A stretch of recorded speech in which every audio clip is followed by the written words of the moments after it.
औज़ुबिल्लाहि मिनश्शैतानिर्रजीम बिस्मिल्लाहिर्रहमानिर्रहीम रब्बिश्रह ली सदरी व यस्सिर ली अमरी वाहलुल उक़दतम मिन लिसानी यफ़क़हू क़ौली या मुक़ल्लिबल क़ुलूबि सब्बित क़ल्बी अला दीनिक।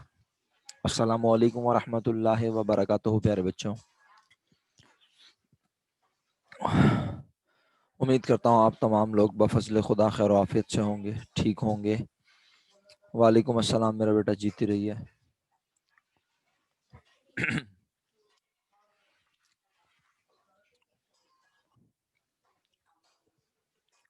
बिस्मा मैसेज चेक करें अपने पास अगर आपको मेरी आवाज़ आ रही है। अच्छा प्यारे बच्चों, लास्ट क्लास में मरियम नहीं थी, मिनल नहीं थी और वर्दा भी नहीं थी शायद। और लास्ट क्लास पूरे साल की सारी क्लासेस में से सबसे ज़्यादा ख़राब क्लास थी, माजरत के साथ। शायद जिन्होंने मेरे पास पूरे साल पढ़ा है वो एग्री करेंगे इस बात को, या जिन्होंने ऑनलाइन क्लासेस ली हैं मेरे पास मैक्सिमम, वो कहेंगे हाँ सर, इतना तो कभी भी हम परेशान नहीं हुए जितना लास्ट क्लास में हुआ। मैं खुद परेशान हो गया था लिटरली। बार बार कनेक्शन डिस्कनेक्ट हो रहा था, बार बार डिस्कनेक्ट हो रहा था। उसका एक मुंह बोलता सबूत काशान साहब भी हैं, वो भी तशरीफ ला चुके हैं। मिनल, तुमने ऐसी बदुआ दी थी, यकीन करो कि क्लास उस दिन तमीज से हो ही नहीं सकी। रिकॉर्ड में देखा ना कितनी मुश्किल हुई है पढ़ाने में, इतनी मुश्किल कि मुझे मतलब कोफ्त होने लगी कि मैं क्या कर रहा हूँ यार। अच्छा बेटा बिस्मा, थैंक यू। तो बहरहाल प्यारे बच्चों, अब बात यह है कि हमने लास्ट क्लास में पढ़ाया और बनाना सिखाया फंड स्टेटमेंट। अब आप में से जो बच्चे नहीं थे, जाहिर सी बात है मैं इतना टाइम तो नहीं दूंगा, वरना ये बच्चे बुरा मान जाएंगे कि सर हमने जो है हमने तो नहीं पढ़ा। पहले बताएं, जिनका नाम ले रहा हूँ उन्हीं से पूछ रहा हूँ, वो लाजमी बताएं। अरीशा नहीं थी लास्ट क्लास में। अरीशा, आपने वीडियो देख ली लास्ट क्लास की रिकॉर्डेड? ओके। कोमल, आपने वीडियो देखी? क्योंकि अब बार बार आप डिस्टर्ब हो रही थी बहुत ज्यादा। मरियम, वीडियो देख ली बेटा?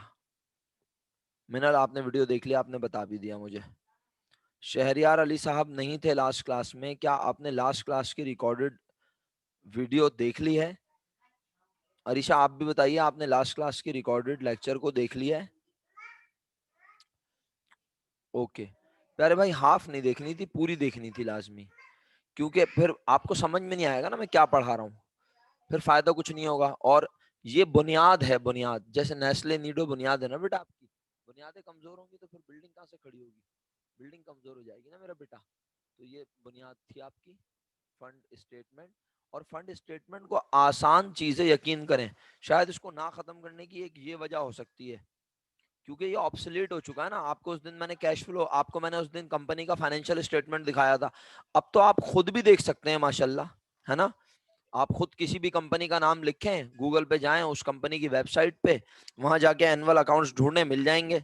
तो आप अगर एनुअल अकाउंट्स देखेंगे ना, तो आपको किसी भी कंपनी के एनुअल अकाउंट्स में, फाइनेंशियल स्टेटमेंट में फंड स्टेटमेंट बना नजर नहीं आएगा। अच्छा, कोमल कह रही है आपकी आवाज स्लो और क्या हो रही है, हाई हो रही है। बाकी बच्चों के पास भी हो रही है? वालेकुम अस्सलाम एमन, आपको पूछा था हमने, माशाल्लाह आप हाजिर हो गई। चलें, क्या बाकी बच्चों के पास भी मेरी आवाज डिस्टर्ब हो रही है? वर्दा बेटा, आपका मैसेज नहीं आया मेरे पास, आप बताएंगी कि अभी सेट है? अच्छा, वर्दा ने देख लिया वीडियो? ओके मेरा बेटा, सही है मेरा बच्चा। चलो फिर बात को आगे बढ़ाते हैं।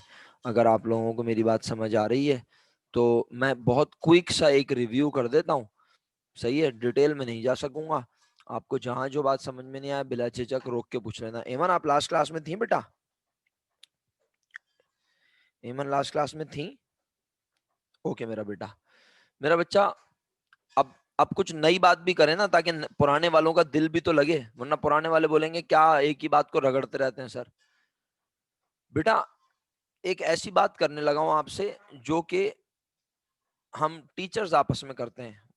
बात यह है, फंड स्टेटमेंट आपको वहां बना हुआ नजर नहीं आ रहा, फाइनेंशियल स्टेटमेंट्स में कंपनी के, बीकॉम के कोर्स में अभी भी पढ़ा रहे हैं। कोई तो वजह है, मुझे लगता है पर्सनली ऐसा, कि बच्चे को जब ये फंड स्टेटमेंट बनाना सिखाएंगे ना, तो उसको बिजनेस में कैश के आने और जाने की वजह लिखनी समझ आ जाएगी। क्योंकि यहां हम कैटेगराइज नहीं कर रहे कि कौन सी वजह से पैसे आए, कौन सी वजह से पैसे आए और कौन सी वजह से पैसे आए। सर क्या मतलब, जुमला समझ नहीं आया। बेटा बिजनेस में जो पैसे आने की वजह है ना, उन्हें भी कैटेगराइज किया जा सकता है कि एक बिजनेस में पैसे आने की वजह क्या है, जो बिजनेस की प्योर एक्टिविटी है, यानी आप जिस चीज का कारोबार करते हैं, आप उसे बेचते हैं, उससे भी तो पैसे। वालेकुम अस्सलाम इकरा। उससे भी तो पैसे, उससे भी तो पैसे आते हैं। Very good.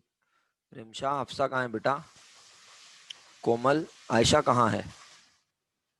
आते हैं। तो क्या सिर्फ बिजनेस में सामान बेचने से ही पैसे आते हैं? अगर बिल्डिंग बड़ी है, एक फ्लोर खाली है, किराए पे दे दी, तो उससे किराया आ जाएगा। कंपनी अपने पैसे किसी दूसरी कंपनी में लगा दे, कंपनी अपने पैसे किसी दूसरी कंपनी में लगा दे, तो उससे भी तो आएंगे, है ना? ओके। इसका मतलब ये हुआ प्यारे बच्चों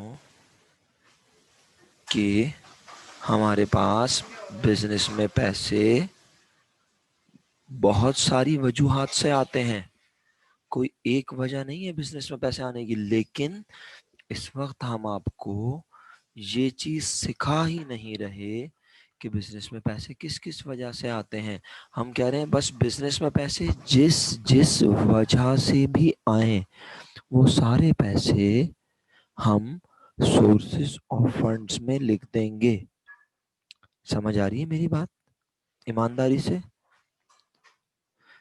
इसके बाद जब कैश फ्लो स्टेटमेंट बनाना सिखाऊंगा ना प्यारे बच्चों, तो कैश फ्लो स्टेटमेंट बनाते हुए आप देखना, कैश फ्लो स्टेटमेंट बनाते हुए मैं कहूंगा बिजनेस में पैसे आने की वजह, बिजनेस की ऑपरेटिंग एक्टिविटीज, बिजनेस की इन्वेस्टिंग एक्टिविटीज, बिजनेस की फाइनेंसिंग। अरे कर्जा लेने से भी तो पैसे आते हैं, शेयर इशू करने से भी तो पैसे आते हैं। तो भैया फंड स्टेटमेंट मैं समझता हूं हमारे इस कौम के लिए एक तोहफा है, क्योंकि इसमें हम इस बात से बरीउज़्ज़मा होकर, इस बात को पसे पर्दा रख के कि पैसे किस किस वजह से आए, बस पैसे आने चाहिए, जहां जहां पैसे आते हुए नजर आए उन सबको सोर्सेज ऑफ फंड्स में लिख दिया, और जहां जहां पैसे जाते हुए नजर आए उन सबको यूजेस ऑफ फंड्स में लिख दिया। क्लियर है? समझ आ गई सब बच्चों को ईमानदारी से? आगे बढ़ूं अब? तो इंशाल्लाह जब कैश फ्लो बनाएंगे ना, तो तुम्हें कैश फ्लो में सिर्फ एक्टिविटीज को क्लासिफाई करना सीखना होगा बस। तुम्हें फंड स्टेटमेंट बना बनाकर इस चीज पर कमांड हासिल हो चुकी होगी, तुम्हें इस चीज पर कमांड हासिल हो चुकी होगी कि किस किस वजह से बिजनेस में पैसे आते हैं और किस किस वजह से बिजनेस से पैसे जाते हैं। आई होप आप सब मेरे साथ हैं, अल्लाह के हुक्म से मेरी बात समझ चुके हैं। तो फंड स्टेटमेंट हमारे लिए किसी नेमत से कम नहीं, लेकिन हम इस नेमत को बनाते हुए कभी भी सेल ऑफ मर्चेंडाइज से आने वाले पैसे नहीं लिखेंगे। क्योंकि अगर सेल ऑफ मर्चेंडाइज से आने वाले पैसे लिखे, तो फिर सैलरीज को अदा करने से जो खर्चा हुआ वो भी लिखने पड़ेंगे, मर्चेंडाइज को खरीदने से जो पैसे गए वो भी लिखने पड़ेंगे।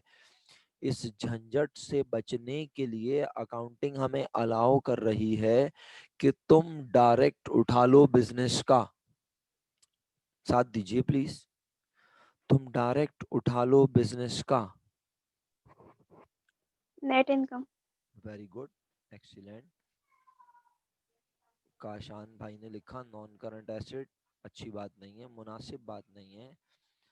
ऊप्स भी लिख दिया फिर मेरा बेटा। नेट प्रॉफिट, नेट इनकम उठा लीजिए सर।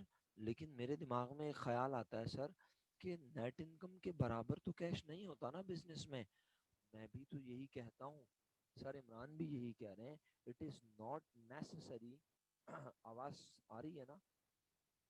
अच्छा, स्लो हो रही है। अब बताओ, अब आ गई आवाज सही? हाँ, मैं कह रहा हूँ सर इमरान भी तो यही कहते हैं प्यारे बच्चों। क्या कहते हैं सर इमरान? कि भाई बिजनेस के नेट प्रॉफिट के बराबर बिजनेस में कैश कभी भी नहीं होता। उसकी सबसे बेहतरीन मिसाल ये है, एक मिसाल ही समझ जाए ना इंसान तो क्लिक करने लगती हैं चीजें। सबसे बेहतरीन मिसाल यह है कि बिजनेस का प्रॉफिट मालूम करते हुए हमने डेप्रिसिएशन एक्सपेंस को किया होता है इनकम स्टेटमेंट में खर्चों में लिख कर लेस। उससे हमारा प्रॉफिट हो जाता है कम, लेकिन हकीकत में पैसे तो गए होते नहीं है। तो बेटा, कि जब हम नेट प्रॉफिट उठा रहे हैं तो इसका मतलब है हमें कुछ चीजों को इस नेट प्रॉफिट में वापस ऐड और कुछ चीजों को इसमें से लेस करना पड़ेगा ना बच्चों। समझ आ रही है? तो वो आहिस्ता आहिस्ता सीख रहे हैं, और लास्ट क्लास में मैंने आपको सिर्फ एक चीज सिखाई, सिर्फ एक चीज। क्या थी वो एक चीज? हमने नेट इनकम में ऐड बैक करना सीखा था। बोलो क्या? शाबाश। क्या सीखा था ऐड बैक करना सिर्फ? काशान भाई, क्या ऐड बैक करना सीखा था? पूरा बोलो बिस्मा, काम की चीज तो बोलो। नॉन फंड आइटम एक नहीं है ना, बहुत सारे हैं। नॉन फंड आइटम एक नहीं है, ये तो एक चीज लिखी है नॉन फंड आइटम की, डेप्रिसिएशन एक्सपेंस। आवाज नहीं आ रही वरदा? आवाज तो आ रही है सबको। इकरानाज अलाउंस फॉर डेप्रिसिएशन नहीं, डेप्रिसिएशन एक्सपेंस लिखना सीखा था। Depreciation expense. सर तो एक्सपेंस क्यों लिख रहे हैं आप? क्योंकि ये एक्सपेंस प्रॉफिट मालूम करते हुए हो गया होगा लेस। डेप्रिसिएशन एक्सपेंस के तौर पर इसने हमारे प्रॉफिट को कम कर दिया होगा, लेकिन डेप्रिसिएशन एक्सपेंस की जो अमाउंट होती है वो अमाउंट हमारे पास से किसी के पास जाती नहीं है। वो अमाउंट हमारे पास ही होती है ऑफिस में। इसलिए हम उसे ऐड बैक कर रहे हैं ताकि हम एक्चुअल कैश जान सकें कि बिजनेस में कितना आया। समझ में आया? नहीं आया तो दोबारा समझा देता हूँ। सही है भाई? बस सिर्फ एक ही बच्ची को आया समझ, दो बच्चियों को आया, बाकी को नहीं आया मेरा ख्याल है। बाकी सब बताना पसंद नहीं कर रहे, या फिर थक गए बेचारे, बोलना नहीं चाहते कुछ। चलें ठीक है। तो हमने नॉन फंड आइटम डेप्रिसिएशन को ऐड करना सीखा, और उसके अलावा सर, अब ये जो आप बात करेंगे ना, अब जो, भाई मैं तो अपना फर्ज समझ के रिपीट कर रहा हूँ क्योंकि मैं लास्ट क्लास से सेटिस्फाई नहीं था, ईमानदारी की बात है। तो जब मैं सेटिस्फाई नहीं हूँ तो मैं क्यों आपको बर्डनाइज करूँ? मेरे प्यारे बच्चों, देखो, इस बात को रियलाइज करने की जरूरत है कि सर डेप्रिसिएशन को तो सर इमरान आपने ऐड बैक कर दिया। यार जो हमने उधार पर सामान बेचा होगा, सेल हमने लिख दी होगी पूरी, और पैसे हमारे पास आए नहीं होंगे, आधे आए होंगे, कुछ आए होंगे, है ना? जैसे 5 लाख की टोटल सेल है, उसमें से 3 लाख, 5 लाख की पूरी क्रेडिट पे की थी, उसमें से 3 लाख आ गए, 2 लाख अभी भी बचे हुए हैं। तो हमने तो प्रॉफिट मालूम करते हुए सेल कितनी लिखी होगी बच्चों? पूरे पूरे 5 लाख। तो हमारे पास 2 लाख तो आया ही नहीं। तो वो 2 लाख रुपए फिर कहाँ लिखे हुए होंगे सोचो? जो 2 लाख हमारे पास अभी आए नहीं है वो कहाँ लिखे होंगे? वो अमाउंट होगी हमारे लिए क्या? Very good Bisma, excellent. वो अमाउंट हमारे लिए होगी अकाउंट रिसीवेबल। रिसीवेबल। इसका मतलब है वो पैसे हमने लेने रिसीवेबल। हैं। रिसीवेबल में लाजमी होता हुआ नजर आ रहा होगा इजाफा। लेकिन बेटा मरियम, बात यह है मेरा बच्चा कि रिसीवेबल की नेचर क्या है? Current asset. एसेट। एसेट, और एसेट में करंट एसेट। जी। जब हम फंड स्टेटमेंट बनाते हैं ना मेरा बेटा, तो फंड स्टेटमेंट में हम प्योर क्या लिखते हैं, नॉन वर्किंग कैपिटल आइटम्स। फिर कह रहा हूं, हम फंड स्टेटमेंट में क्या लिखते हैं, pure non working capital items. Sir क्या मतलब हुआ, हम करंट एसेट्स और करंट लायबिलिटीज के अलावा जितनी चीजें हैं, सर क्या क्या हैं, fix asset, fix liability, share holder equity और एक्सपेंस और रेवेन्यू का difference in form of profit और लॉस हम लिख लेते हैं। सिर्फ दो चीजें नहीं लिखते, करंट एसेट और करंट लायबिलिटी, और उन्हें हम कहते हैं वर्किंग कैपिटल। तो जब हम वर्किंग कैपिटल नहीं लिखते ना मरियम बेटा और वरदा, और जो बच्चे भी लास्ट क्लास में नहीं थे जैसे अरीशा, तो मेरा बच्चा, जो हमें चेंज नजर आता है ना जब हम इसमें वर्किंग कैपिटल नहीं लिखते, सिर्फ क्या लिखते हैं, मैंने बताया fix asset, fix liability, share holder equity और एक्सपेंस और रेवेन्यू का difference as a shape of profit और लॉस। तो जो हमें चेंज नजर आता है ना मेरा बेटा फाइनली, वो इंक्रीज या डिक्रीज वर्किंग कैपिटल का नजर आता है। और इस बात को मैंने प्रूफ करके दिखाया था आपको, मैंने एक कंपटीशन बनाने के लिए दी थी, याद है लास्ट क्लास में आप लोगों ने बनाई थी वो, जो लोग लास्ट क्लास में नहीं थे, लाइक अरीशा नहीं थी और इकरा नाज नहीं थी और मरियम नहीं थी, वरदा नहीं थी, शरियार नहीं थे, तो क्या आप लोगों ने ये वाली कंपटीशन बनाई थी अपने पास जो मैंने बनाने को कही थी, statement showing changes in working and non working capital? अगर नहीं बनाई थी तो कुछ नहीं हो सकता, और बनाई थी तो अच्छी बात है। सर ये कैसी बनी हुई है, मैंने यहाँ नाम नहीं लिखे हुए बच्चों, मैंने यहाँ नाम नहीं लिखे हुए, परेशानी की कोई बात नहीं है, ठीक है, मैंने यहाँ नाम नहीं लिखे हुए, ठीक है।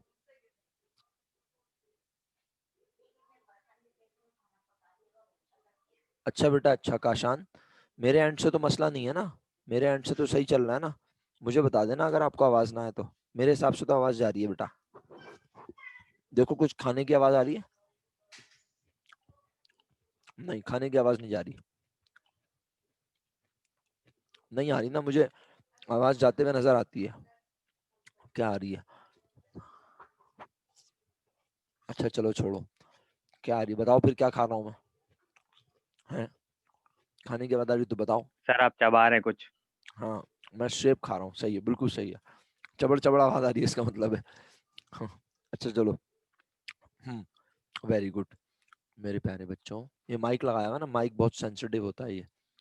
अच्छा काम की बात ये है, उन बच्चों के लिए बोल रहा हूँ खास तौर पर, बस अब ये लास्ट फ्यू लाइंस है ना, ताकि हम तैयार हो जाएं आगे काम के लिए। मेरे बच्चों यहाँ सारे नाम लिखने थे, ईयर 1 और ईयर 2 की अमाउंट लिखनी थी। ईयर 2 क्या गायब हो गया, ये हुआ क्या है? Year 1 year 2 A B C, अच्छा मैंने ईयर 2 का कॉलम नहीं बनाया था बच्चों, या सर डिलीट हो, बनाया था। डिलीट हो गया क्या कॉलम मुझसे, लग तो सर जब ऐसे, आप नीचे वो लेके आए थे ना, अच्छा ये, नीचे हाँ काम हाँ किया था हाँ, तो उस टाइम हो गया था। हाँ हाँ समझ गया, मेरे से डिलीट हो गया।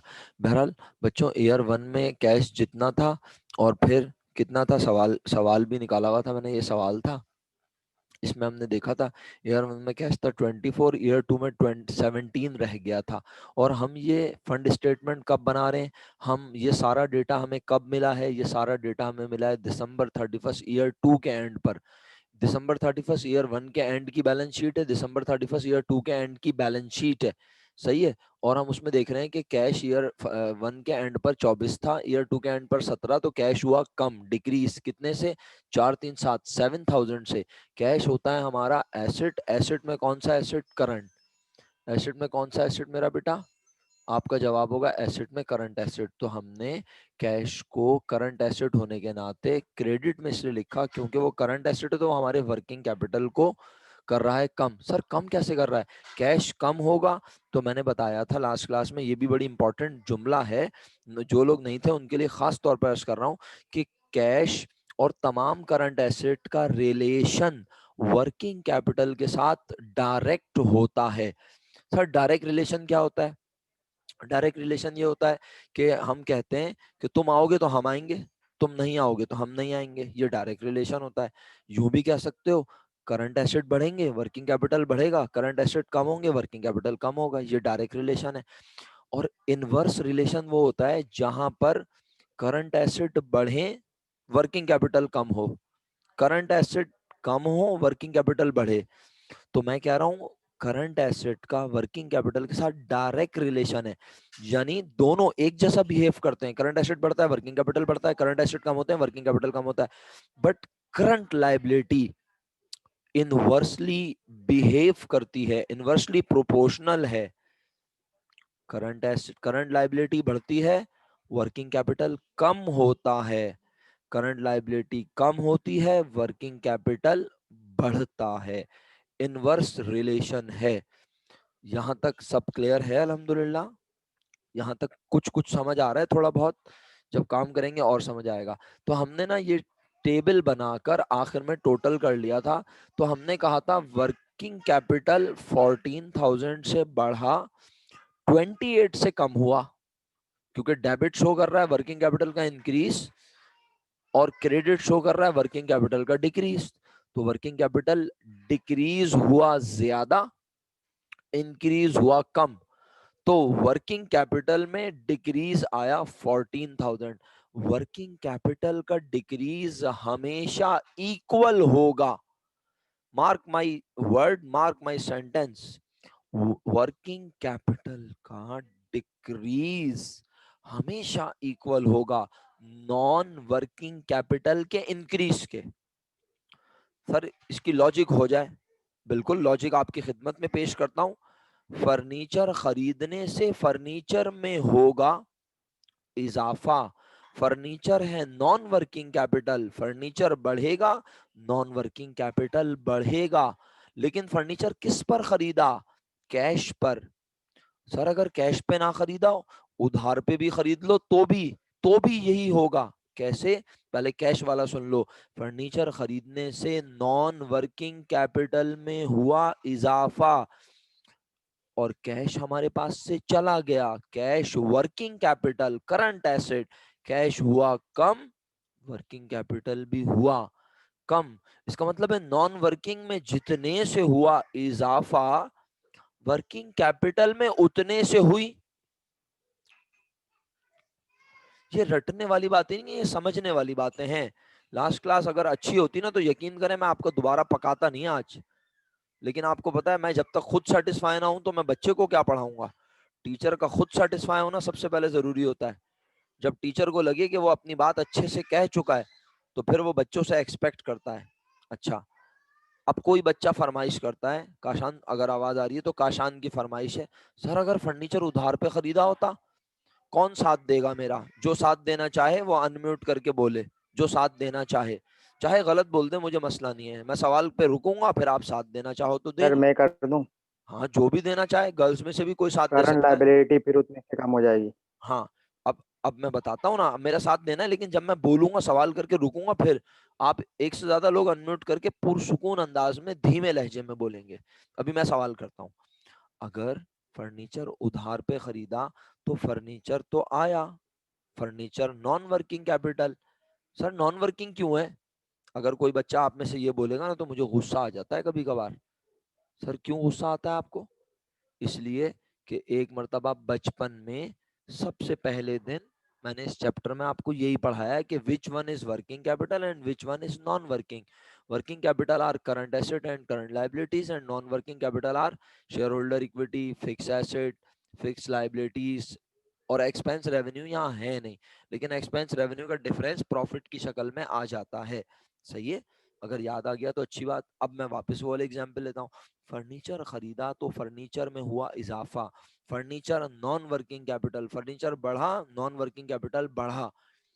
किस पर खरीदा? उधार पर। उधार पे खरीदने से लायबिलिटी में होगा इजाफा। इजाफा। इजाफा। लायबिलिटी, मैंने बोला था ना साथ देना, मैं रुक जाऊंगा, अब आप बोलोगे नहीं तो फिर मैं बोलता रहूंगा। लायबिलिटी में होगा अगर इजाफा। अब तुम्हारा साथ चाहिए, एक से ज्यादा लोग अनम्यूट करके जवाब दे सकते हैं, लिख के भी दे सकते हैं। लायबिलिटी में होगा इजाफा तो वर्किंग कैपिटल में,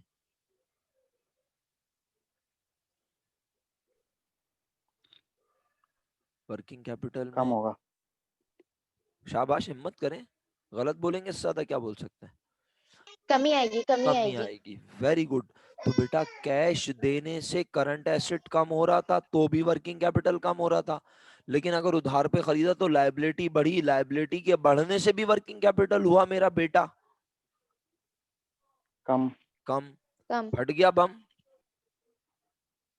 नो समझ सर। नहीं फटा? समझ में आ गया? लायबिलिटीज के बढ़ने से कैसे वर्किंग यस सर, कैपिटल समझ कम आ हुआ? गया। बस मेरा दिल चाहता है कोमल, अब कोमल को समझाओ। कोमल सवाल करो दोबारा, जहीन बच्चे जवाब देंगे तुम्हें। सर मैं बता देता हूँ। हाँ हाँ बिस्मिल्लाह। सर क्योंकि सर ने हमें बताया था कि वर्किंग कैपिटल कनेक्ट है नॉन वर्किंग कैपिटल से, और नॉन वर्किंग कैपिटल है फर्नीचर। तो अगर फर्नीचर जितने से बढ़ेगा नॉन वर्किंग कैपिटल उतने से कम होगा। वर्किंग कैपिटल में एसेट और लायबिलिटी आती है, तो लायबिलिटी अगर बढ़े या कम हो उससे कोई फर्क नहीं पड़ता। नॉन वर्किंग कैपिटल अगर बढ़ेगा तो वर्किंग कैपिटल कम होगा। ओके, इधर मैंने शेप खा लिया, आगे मैं बताता हूँ। देखो अपना कोमल, तुमने सवाल किया, जी सर। आपने बोला करंट लायबिलिटी बढ़ेगी तो वर्किंग कैपिटल कम कैसे होगा, यही सवाल है ना आपका? जी, आपने वो जो कहा था ना कि फर्नीचर बढ़ा तो हमारी लायबिलिटी हुई कम, अकाउंट पेबल। नहीं कम नहीं नहीं, बोला। हमारी लायबिलिटी बढ़ी तो हाँ, फर्नीचर कम हुआ।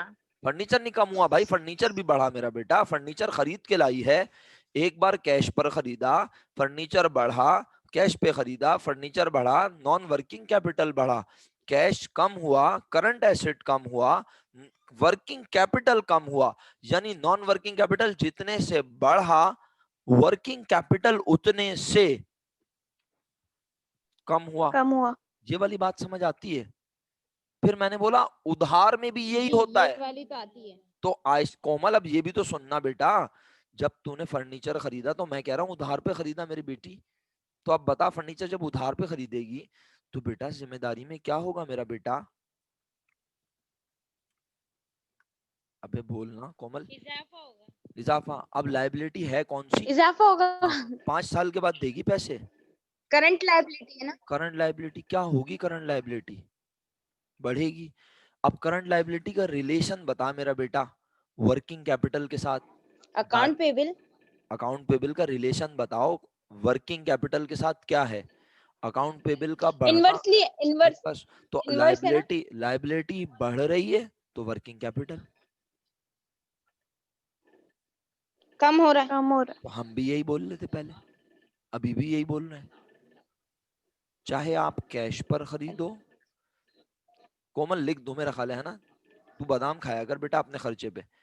दोबारा सुन ले एक बार, फर्नीचर खरीदो, है। फर्नीचर खाती हूँ। फर्नीचर खरीदो कैश पर, फर्नीचर खरीदो कैश पर, फर्नीचर बढ़ा, फर्नीचर नॉन वर्किंग कैपिटल है, फर्नीचर बढ़ा तो फर्नीचर एसेट, एसेट का रिलेशन वर्किंग हो या नॉन वर्किंग हो उसके साथ कैसा है? Directly proportional. मींस फर्नीचर खरीदने से फर्नीचर बढ़ा, फर्नीचर एसेट, एसेट बढ़ा, एसेट बढ़ा तो नॉन वर्किंग कैपिटल भी बढ़ा। इतनी बात तय कर ले बेटा पहले, चाहे कैश पे खरीदो चाहे उधार पे, नॉन वर्किंग कैपिटल में हो रहा है इजाफा। अब मैं ये समझाना चाह रहा हूं कि जब, इजाफा। हाँ मैं ये समझाना चाह रहा हूं, रटवाना नहीं चाह रहा, समझाना चाह रहा हूं कि नॉन वर्किंग कैपिटल जितने से बढ़ता है ना 100% वर्किंग कैपिटल उतने से कम होता है।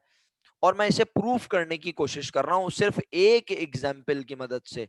फर्नीचर फिक्स एसेट है, नॉन वर्किंग कैपिटल है, खरीद रहे हैं, बढ़ रहा है, नॉन वर्किंग कैपिटल भी बढ़ रहा है। अब किस पर खरीदा मेरा बेटा?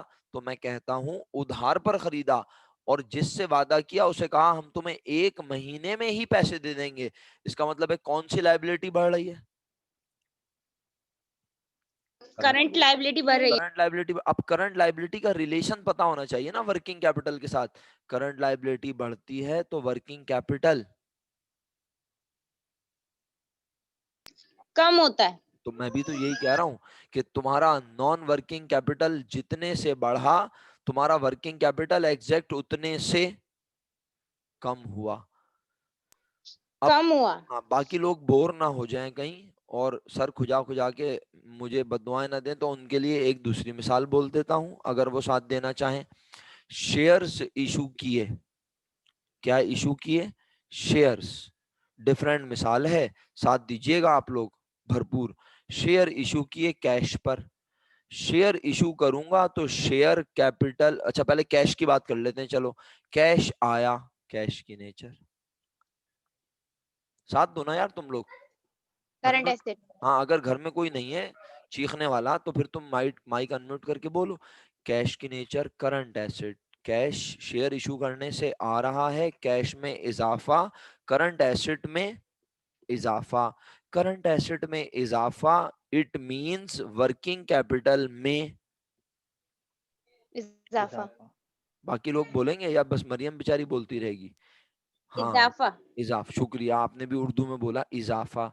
ओके, तो जब वर्किंग कैपिटल में इजाफा हुआ तो मैंने क्या फॉर्मूला बताया है कि अगर वर्किंग कैपिटल बढ़ेगा तो एग्जैक्ट उतनी अमाउंट से नॉन वर्किंग कैपिटल कम होगा। कैपिटल में कमी हाँ, आएगी। कम अच्छा, होगा। कम होगा। तो अब किस वजह से आया है ये कैश?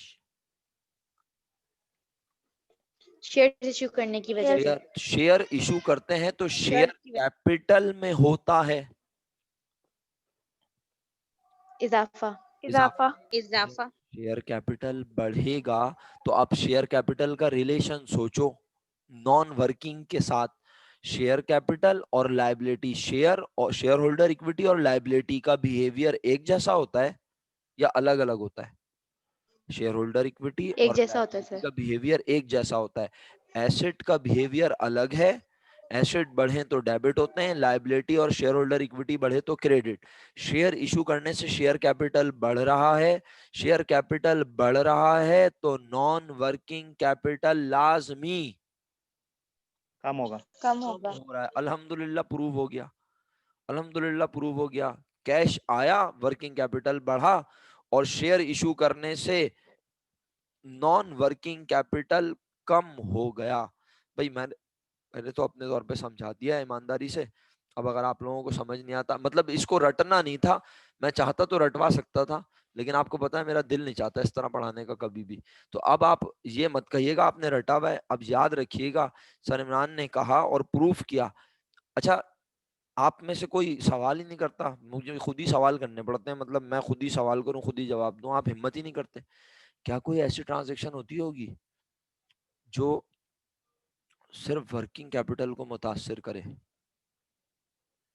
मुझे पता है आप में से बहुत सारे लोग जवाब दे सकते हैं, लेकिन आप सवाल नहीं करते, क्योंकि जवाब सवाल करके आप खुद ही जवाब सोच लेते हैं। ये नहीं सोचते कि यार क्लास में शेयर करूं, बाकी लोग सोचेंगे, दिमाग चलाएंगे। अबे बोलो ना, हम सेब खा रहे हैं, तुम बोलो। नहीं बोलोगे? सर आपने क्या पूछा? हम क्या पूछा, ये अच्छा सवाल है। मैंने पूछा क्या कोई ऐसी ट्रांजैक्शन है जिसमें सिर्फ वर्किंग कैपिटल में इजाफा हो रहा हो? नहीं, मतलब वर्किंग कैपिटल पे फर्क पड़ रहा हो, इजाफा नहीं। क्या कोई ऐसी ट्रांजैक्शन है जिसमें सिर्फ वर्किंग कैपिटल पर फर्क पड़ रहा हो या सिर्फ नॉन वर्किंग पे फर्क पड़ रहा हो? क्या कोई ऐसी ट्रांजैक्शन होती है?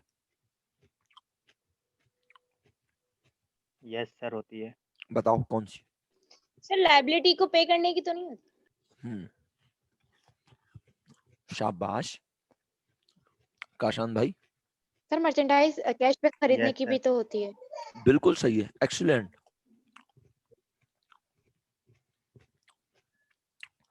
सर होती तो है, पर अभी जैसे जैसे याद आते रहेगा आपको बताते रहेंगे। अभी बताया ना कोमल ने, लाइबिलिटी पे करने की। समझाओ लाइबिलिटी पे करने वाली, चलो तुम समझाओ, कोशिश करो,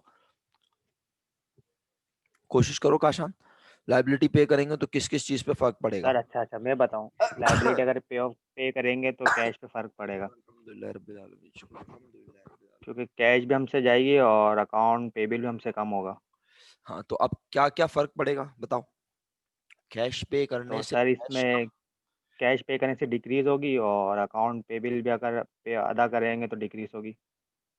तो फर्क बताना था ना, फर्क तो वर्किंग वर्किंग कैपिटल में फ़र्क पड़ेगा। क्या पड़ेगा? क्या फ़र्क पड़ेगा? क्या पड़ेगा, यही तो पूछ रहा हूँ। सर आप बता दें। अबे सर कुछ भी नहीं पड़ेगा। ये है पढ़ा लिखा जवाब। इसका मतलब है ऐसी ट्रांजैक्शन जो कि सिर्फ वर्किंग कैपिटल पर इफेक्ट कर रही हो, उसके इफेक्ट करने से वर्किंग कैपिटल पे कोई फर्क ही नहीं पड़ता।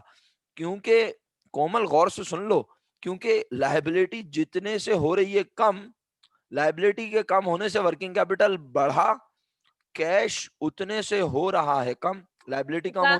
काम कम। लायबिलिटी कम क्यों हो रही है कोमल? अदा कर रही हो ना बेटा अरीशा। अरीशा बेटा लायबिलिटी जी अदा सर, कर रही हो पे ना, करने से लायबिलिटी कम होगी और कैश भी अदा करने से कम हो जाएगा। तो कैश कम होगा मेरा बेटा, तो कैश वर्किंग कैपिटल, कैश कम वर्किंग कैपिटल भी कम। कम। और लायबिलिटी अदा करने से लायबिलिटी तो होगी कम, लेकिन वर्किंग कैपिटल में होगा। इजाफा। तो इजाफा और कमी दोनों आपस में एक दूसरे को कर देंगे। कैंसिल। खत्म। खत्म। तो इसका मतलब है ऐसी ट्रांजैक्शन जो सिर्फ वर्किंग कैपिटल को इफेक्ट करे, हकीकत में ऐसी कोई ट्रांजैक्शन होती नहीं है जो वर्किंग कैपिटल को इफेक्ट करे, क्योंकि उसका इफेक्ट